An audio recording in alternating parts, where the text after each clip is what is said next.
Assalamualaikum warahmatullahi wabarakatuh. Alhamdulillah bisa bertemu kembali.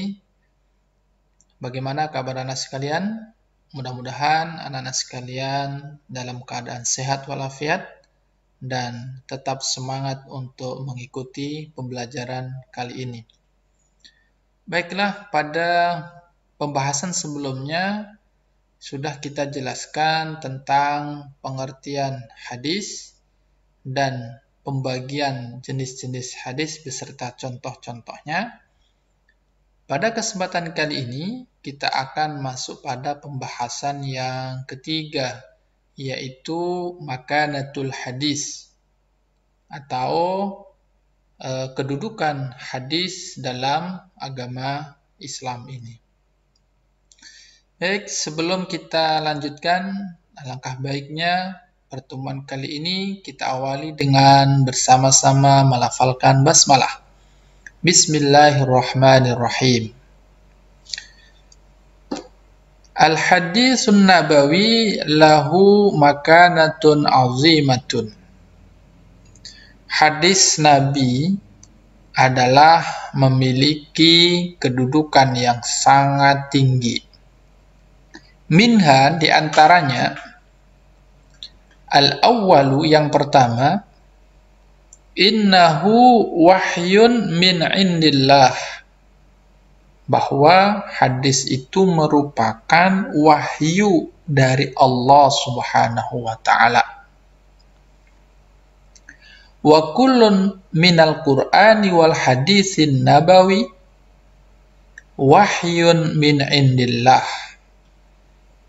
Jadi semua yang berasal dari Al-Quran dan hadis Nabi adalah wahyu dari Allah Subhanahu wa ta'ala. Al-Qur'anu wahyun bilafzihi wa ma'nahu. Hanya saja di sini dijelaskan apa bedanya antara Al-Quran dan hadis. Di sini dijelaskan bahwa Al-Quran itu adalah wahyu baik lafalnya dan maknanya. Jadi Al-Quran itu lafal dan maknanya langsung dari Allah Subhanahu wa ta'ala. Wal hadisu wahyun bimaknahu. Sedangkan hadis adalah wahyu maknanya saja. Maksudnya apa? Bahwa makna daripada hadis itu datang dari Allah Subhanahu wa ta'ala, tetapi lafalnya adalah bersumber dari Nabi kita Muhammad sallallahu alaihi wasallam. Jadi kalau ditanya apa persamaan dan perbedaan antara Al-Quran dan hadis, maka di antara jawabannya adalah Al-Quran dan hadis adalah sama-sama wahyu. Lalu apa bedanya Al-Quran dan hadis? Maka di sini bisa dijelaskan jika Al-Quran adalah wahyu dari Allah, baik itu lafalnya maupun maknanya. Sedangkan hadis ini hanya wahyu dari segi maknanya saja, tetapi lafalnya adalah dari Nabi kita Muhammad sallallahu alaihi wasallam. Ada dalil yang menjelaskan bahwa hadis itu adalah wahyu dari Allah Subhanahu wa ta'ala. Sebagaimana yang terdapat dalam surah An-Najm ayat 3-4. Allah Azza wa Jalla berfirman, "Wa ma yantiqu 'anil hawa in huwa illa wahyu yuha." Allah Azza wa Jalla berfirman, "Wa ma yantiqu 'anil hawa," dan tidaklah apa yang disampaikan oleh Nabi kita itu adalah bersumber dari hawa nafsunya Nabi. Tetapi in huwa illa wahyu yuha. Tetapi apa disampaikan oleh Nabi kita itu adalah wahyu. Adalah wahyu yuha yang diwahyukan Allah kepadanya.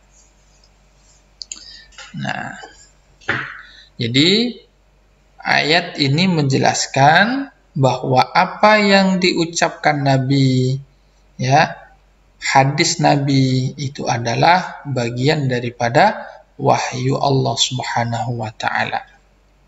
Laisa natkuhu shadiran an hawa nafsihi. Apa yang diucapkan Nabi, apa yang disampaikan Nabi bukanlah ucapan yang bersumber dari hawa nafsunya. Wala yattabi'u illa ma auhallahu ilaihi minal huda wat taqwa. Melainkan apa yang diucapkan, apa yang disampaikan Nabi itu adalah wahyu dari Allah yang berisikan petunjuk dan ketakwaan. Selain itu, ada juga hadis yang menjelaskan bahwa Al-Quran, ya, dan juga hadis adalah wahyu Allah Subhanahu wa taala. Qala Rasulullah sallallahu alaihi wasallam. Rasulullah sallallahu alaihi wasallam bersabda, "Ala, ketahuilah, inni sesungguhnya aku utitul kitab, telah diberikan Alkitab." Makna dari Alkitab di sini adalah Al-Qur'an. Wa mithlahu ma'ahu, dan yang semisalnya. Yang dimaksud di sini wa mithlahu ma'ahu adalah al-hadis. Jadi Nabi kita Muhammad sallallahu alaihi wasallam melalui hadis ini menjelaskan bahwa ketahuilah sesungguhnya aku telah diberikan Allah Alkitab yaitu Al-Quran dan yang semisalnya yaitu hadis. Kemudian kita lanjutkan kepada kedudukan hadis yang kedua. Ats-tsani yang kedua. Innahu al-masdarus tsani li tasyri'il islami ba'dal Qur'anil Karimi. Apa artinya?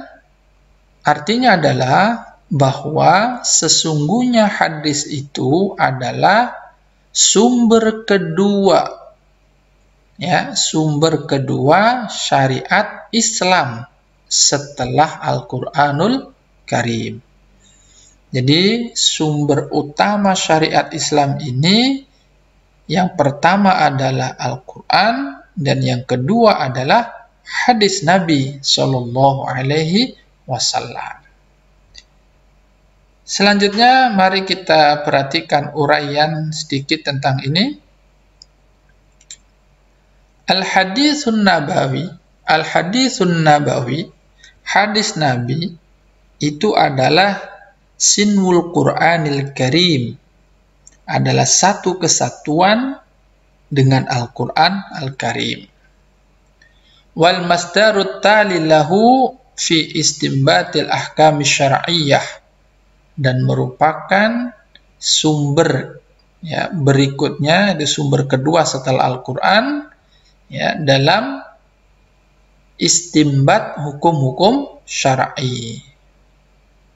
Wala yumkinu ayyastaqima istimbatu ahkamis syar'i ala waqfi muradillahi dunar ruju'i ilal hadithin nabawi. Maka tidak mungkin bagi kita dapat melakukan istimbat hukum syar'i hanya menyandarkan pada Al-Quran saja tanpa merujuk kepada hadis Nabi. Maksudnya apa? Bahwa untuk mendapatkan, ya, ketentuan hukum syar'i yang benar itu tidak cukup hanya merujuk kepada Al-Quran, tetapi, ya, juga mengacu, merujuk juga kepada hadis Nabi. Oleh karenanya di atas tadi dijelaskan bahwa hadis Nabi itu adalah satu kesatuan dengan Al-Quran. Kemudian berikutnya dijelaskan di sini, bal Al-Quran wal haditsun nabawi huma masdaral masadir. Bahkan Al-Quran dan hadis Nabi ini kedua-duanya merupakan sumbernya sumber. Wa aslan kullal usuli, dan merupakan pondasi di atas pondasi-pondasi yang lainnya. Wa ilaihi ma fil ma'ali tastaniddu kullal masadir ukhra. Dan dari dua sumber inilah ya merujuklah sumber-sumber yang lainnya. Fahuma lihadzal din al-hanifu aslani mustabikani. Oleh karena itu, baik Al-Quran maupun hadis, kedua-duanya adalah dua hal yang saling erat kaitannya. Wasinwani la yaftariqani, tidak bisa dipisahkan antara Al-Quran dan hadis ini. Wahuma ma'an yashkilani dusturul ummah, sehingga keduanya yaitu Al-Quran dan hadis ini adalah menjadi dusturul ummah, ya, menjadi dusturnya umat atau pedoman bagi umat manusia. Wa manhaju hayatiyah, dan menjadi manhaj bagi kehidupan umat manusia. Oke, selanjutnya mari kita lanjutkan halaman ke-6. Qala Rabbuna tabaraka wa ta'ala, ya, Allah Ta'ala berfirman, fa in tanaza'tum fi syai'in, ya, jika kalian berselisih dalam suatu urusan, farudduhu ilallahi, maka kembalikanlah itu kepada Allah, war rasuli, dan juga kepada Rasul. Ini memberikan pemahaman kepada kita, segala persoalan itu ya carikan solusinya. Pertama, kembalikan kepada Allah, yaitu Al-Quran.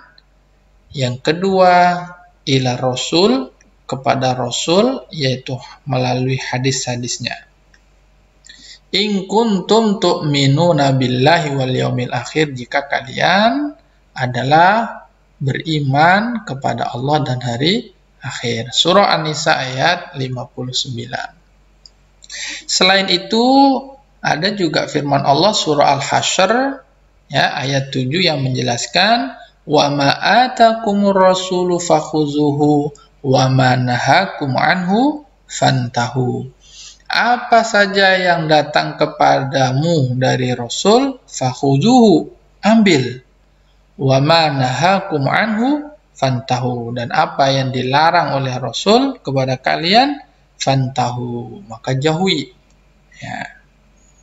Nah, ayat ini dengan jelas bahwa Al-Quran dan hadis merupakan sumber rujukan utama bagi umat manusia. Ya, pertama kepada Al-Quran, kedua kepada hadis Nabi. Selanjutnya akan kita jelaskan posisi ataupun kedudukan hadis yang ketiga. Apa kedudukan hadis yang ketiga dalam Islam? Dijelaskan di sini, innahu bayanul Qur'anil Karim, bahwa hadis itu merupakan penjelas daripada Al-Qur'an. Al-haditsun nabawi yubayyinul Qur'ana wa yufassiluhu wa yufassiruhu wa yutarjimuhu. Bahwa hadis Nabi itu adalah berfungsi untuk menjelaskan Al-Quran, memperinci, menafsirkan, dan juga menjelaskan daripada isi Al-Quran. Jadi Allah Subhanahu wa Ta'ala menjelaskan dalam surah An-Nahl ayat 44, wa anzalna ilaika dzikra litubayyina lin-nasi ma nuzzila ilaihim wa la'allahum yatafakkarun. Yang artinya wa anzalna, dan telah kami turunkan ilaika kepadamu wahai Muhammad az-dzikra, Al-Qur'an, litubayyina linnas, agar kamu wahai Muhammad menjelaskan isinya kepada manusia. Ma nuzzila ilaihim, terhadap apa-apa yang sudah Allah turunkan kepada manusia, yaitu Al-Quran. Jadi berdasarkan ayat ini, ya, Allah telah menurunkan Al-Quran, dan Nabi kita Muhammad SAW punya tugas untuk menjelaskan isi Al-Quran itu kepada umatnya. Wala'allahum yatafakkarun, dan agar mereka, ya, manusia itu yatafakkarun, berfikir. Apa diantara contoh bahwa hadis itu menjelaskan Al-Quran? Nah, berikut ini dijelaskan. Di antara contoh hadis, ya, menjelaskan tentang bayani kaifiyatis sholah. Ya, hadis menjelaskan tentang bagaimana tata cara sholat. Di dalam Al-Quran, Allah perintahkan manusia untuk mengerjakan sholat. Namun, di Al-Quran tidak kita temukan penjelasannya secara rinci. Maka penjelasannya di mana bisa kita dapatkan? Tentunya didapatkan dari penjelasan dari Rasulullah Shallallahu Alaihi Wasallam. Begitu juga dengan haji, zakat, ya. Jadi zakat, haji, sholat, semua ini di Al-Quran dijelaskan secara mujmal, ya, secara global.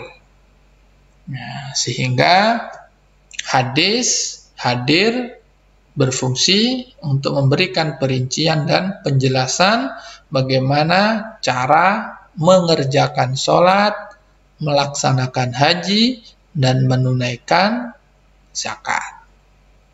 Nah, inilah penjelasan bahwa di antara fungsi dan kedudukan hadis dalam agama ini adalah sebagai penjelas daripada Al-Quran. Oke, materi berikutnya anak-anak sekalian adalah tentang kewajiban kita terhadap hadis. Wajibuna nahwal hadis.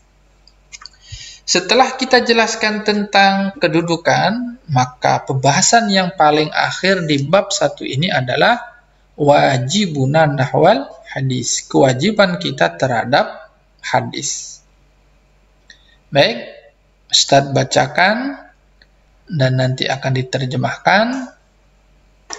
Min wajibatina nahwal hadisi huwal hirsu ala ta'allumihi wa dirasihi wa fahmihi. Di antara kewajiban kita umat Islam terhadap hadis ini adalah al-hirsu ala ta'allumihi, bersungguh-sungguh untuk mempelajari hadis. Ya, ta'allumihi, mempelajarinya. Nah,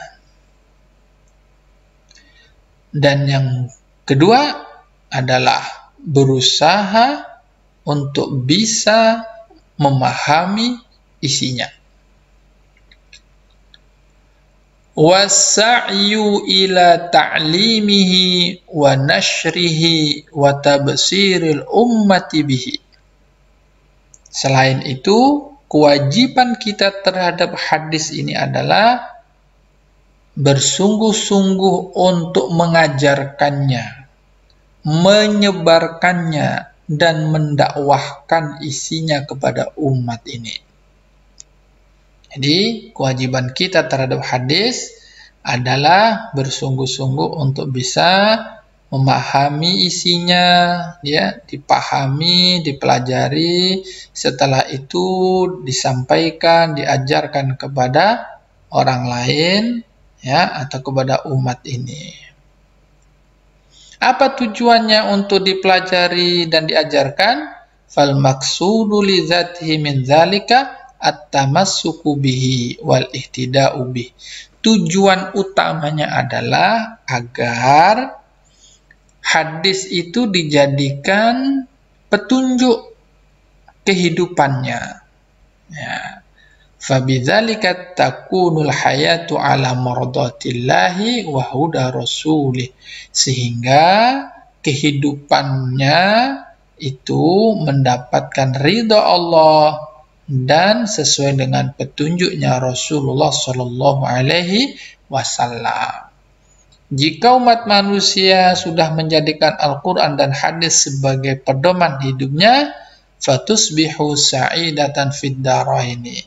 Sehingga umat ini akan menjadi sa'idah, bahagia fid daraini, di dua negeri, yaitu negeri dunia ini dan negeri akhirat nanti.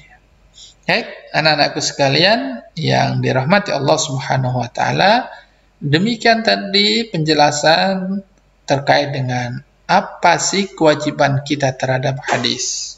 Ya. Selain mempelajarinya, memahaminya, mengajarkannya dan mengamalkannya serta mendakwahkannya. Ya, sekarang kita sampai pada pembahasan yang paling akhir, yaitu khulasah atau kesimpulan, ya. Khulasah artinya kesimpulan. Wa yumkinuna ba'da hadzal 'ardi an nulakhisa ma taqaddama min fin nuqatil atiyah. Setelah kita bahas pada uraian sebelumnya, maka bisa kita simpulkan poin-poin pentingnya. Yang pertama, al-haditsul lughatan, hadis secara bahasa adalah al-jadidu wal khobaru. Al-jadidu wal khobaru, baru dan berita. Wastilahan, sedangkan hadis secara istilah adalah ma udifa ilan nabi sallallahu alaihi wasallam min qaulin au fi'lin au taqririn au wasfin, yaitu segala sesuatu yang disandarkan kepada Nabi kita Muhammad sallallahu alaihi wasallam, baik berupa perkataan, perbuatan, takrir ataupun sifatnya. Kemudian poin yang kedua, kesimpulannya adalah anwa'ul hadis arba'atun. Macam-macam hadis itu ada 4. Yang pertama, qauliyun, hadis qauli, wa fi'liyun, hadis fi'li, wa takririyun, hadis takriri, wa wasfiyun, dan hadis wasfi. Berikutnya, yang ketiga, al-hadisul qauli. Apa yang dimaksud dengan hadis qauli? Huwa maja'a min qaulin nabi alaihi salatu wassalam. Yang dimaksud dengan hadis qauli adalah hadis yang bersumber dari perkataannya Nabi sallallahu alaihi wasallam. Sedangkan hadisul fi'li adalah huwa maja'a min fi'lin nabi alaihi salatu wassalam, yaitu hadis yang bersumber dari perbuatannya Nabi Shallallahu Alaihi Wasallam. Berikutnya adalah al-hadisut takriri, hadis takriri. Apa itu hadis takriri? Huwa ma aqarrahun nabiyyu alaihi salatu wassalam min af'alis sahabah au aqwalihim. Yang dimaksud dengan hadis takriri adalah hadis yang berdasarkan ketetapannya Nabi, persetujuannya Nabi Shallallahu Alaihi Wasallam terhadap perbuatan ataupun perkataan sahabat. Oke, jadi persetujuannya Nabi terhadap apa yang dilakukan dan diucapkan oleh sahabatnya, di mana Nabi hadir, melihat, mendengarkan, dan Nabi tidak melarangnya. Ini artinya Nabi setuju dengan apa yang dilakukan dan diucapkan oleh sahabatnya. Sekarang yang keenam, al-hadisul wasfi. Ini jenis hadis yang keempat. Hadis wasfi adalah maja'a min sifatin nabiyyi alaihi salatu wassalam, yaitu hadis yang bersumber dari sifat-sifatnya Nabi. Ya, ini hadis yang berasal dari sifat-sifatnya Nabi. Kemudian yang ketujuh, makanatul hadis, kedudukan hadis. Apa kedudukannya hadis itu? Ada 3. Pertama, innahu wahyun min indillah, bahwa hadis itu adalah wahyu dari Allah Subhanahu wa taala. Yang kedua, al-masdarus tsani, menjadi sumber hukum Islam yang kedua setelah Al-Qur'an. Dan yang ketiga, bayanul Qur'anil Karim, sebagai penjelas daripada Al-Qur'anul Karim. Sekarang yang terakhir, wajibuna nahwal hadis, kewajiban kita terhadap hadis adalah ta'allumihi, mempelajarinya, wa ta'limihi, mengajarkannya, wa amalihi, dan mengamalkan isi hadis, wa nashrihi, menyebarkannya, wa tamassuki bihi, dan berpegang teguh dengan hadis ini. Demikian anak-anak sekalian yang dirahmati Allah Subhanahu wa taala. Mudah-mudahan apa yang sudah disampaikan dapat dipahami dengan baik.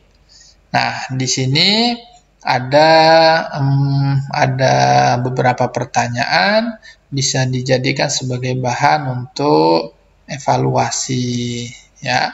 Ma huwal hadisul lughatan? Apa yang dimaksud dengan hadis secara bahasa? Ma huwal hadisu istilahan? Apa itu hadis secara istilah? Ma hiya anwa'ul hadis? Apa saja macam-macam hadis? Nah, itu sebagai latihan bisa Anda jawab sendiri.